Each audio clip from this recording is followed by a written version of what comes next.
All right, Kwab, the Lakers signed Deandre Ayton.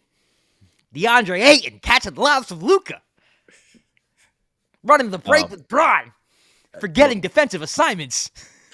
I it's just gonna be it's gonna be fun in Los Angeles in ways more ways than one. Fun in the it, sense where it's like that was a dope play, and fun in the sense where it was like that was hilarious. Everybody missed their defensive assignment. I got to put on my glasses so I can make sure I speak clearly when I say this. See, oh, okay, I want to make sure I'm saying. Listen, Um, I'll kick it to you in a second. They signed yeah, DeAndre Ayton, which I guess at the end of the day was the best of the kind of a bad case scenario that the Lakers had yes, been searching for a center, and they really didn't seem like there was anybody going to be out in the market. And then all of a sudden, the Blazers buy out DeAndre Ayton, and all of a sudden he comes on the market, and a few days go by. It's between the Lakers and the Pacers, and the Lakers get their guy. So to the Lakers' credit, and if you're a Laker fan, I'm happy because he's the best available. yep. Go.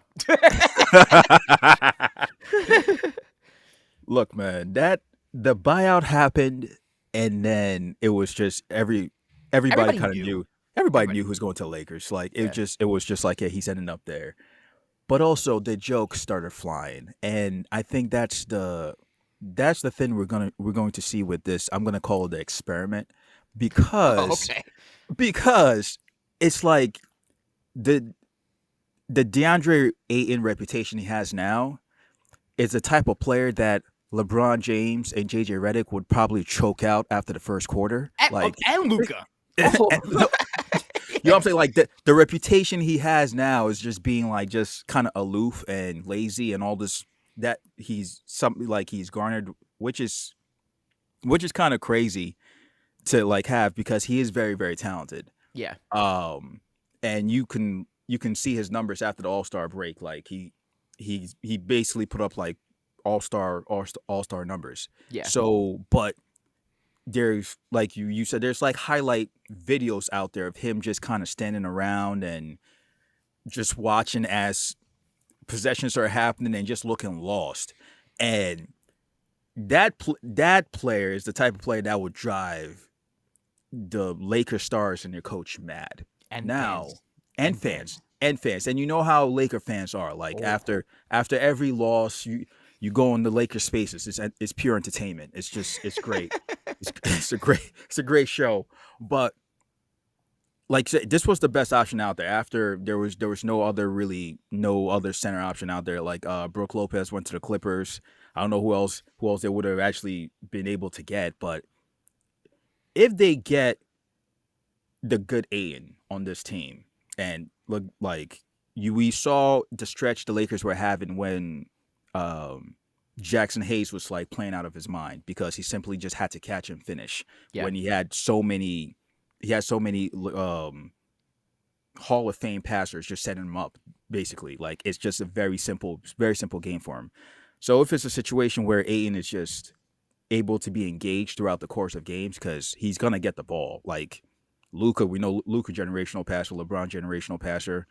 Austin Reeves is also like a good passer, so he's gonna get set up. So it could very much well work out for them.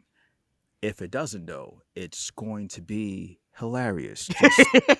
Just it's going just gonna be it's gonna be hilarious. So I'm interested to see what it's gonna look like. What are your thoughts on it after you saw the sighting? I think it's.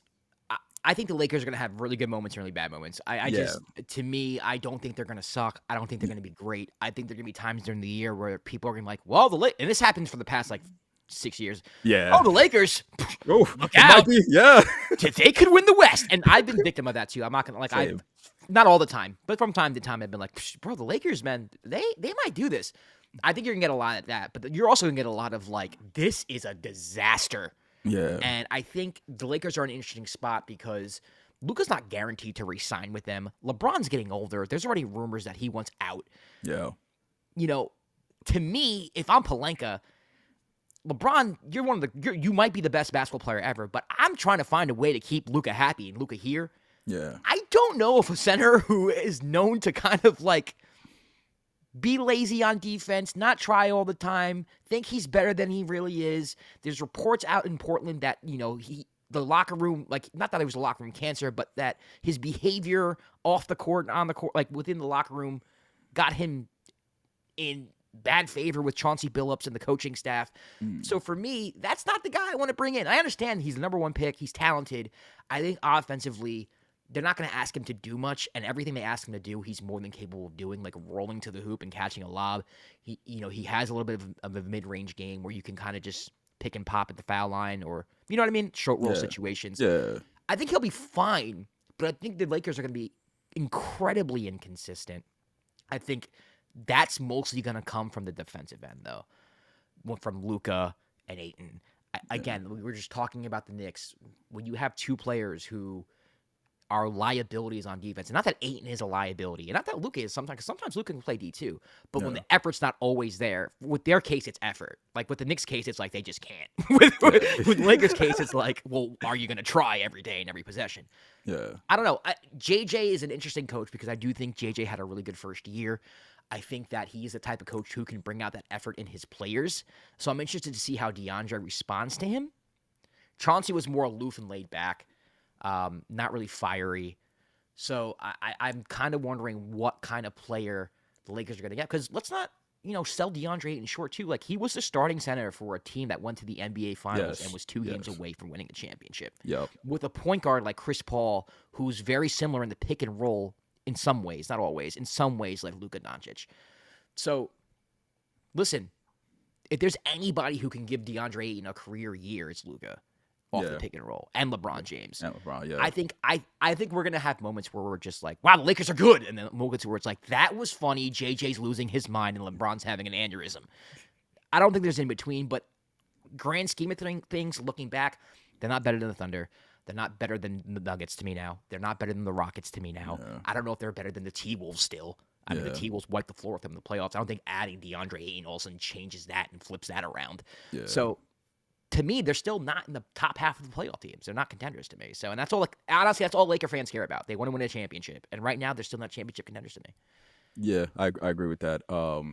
You would hope that having Ayton play with players like Luka and LeBron, he becomes more engaged because he knows he's going to get the ball in open spaces. Like, he's going to get a chance to finish. So a lot of players, a lot of times when they see the ball, when they get a little bit of offense through run through them with the system, they get more engaged on both sides. So you would think that maybe JJ will incorporate that, and that might help the situation. But like you said, it's either going to be like they're going to look like, oh, wow, this team is really there, or like a complete ish show. So, yeah, it's either that. Also, the Lakers losing DFS, I think is very, very big. Huge. Very big. Yes. Because to me, it's Good like, point. you look at your lineup, and it's like, who is the defensive player in your lineup if you're starting Ruri along with LeBron, Reeves, and Luka, or maybe it's Jared Vanderbilt. It's fucking LeBron. Yeah, asking LeBron to be like the main, like your main 3-and-D like player, your main defensive wing is crazy. So it might have to maybe Jared Vanderbilt ends up starting. So you don't know. So but like losing DFS to me was like, it's really big, and the reports are out there why he didn't resign. So that's a whole other thing. But yeah, it's interesting that this is the team going forward. I don't know what's going to happen. Like you said, Luke hasn't signed an extension. The rumors are out there with LeBron basically saying that he wants to play for a championship, all that. So it's going to be an interesting year for the Laker fans and the Lakers team in general.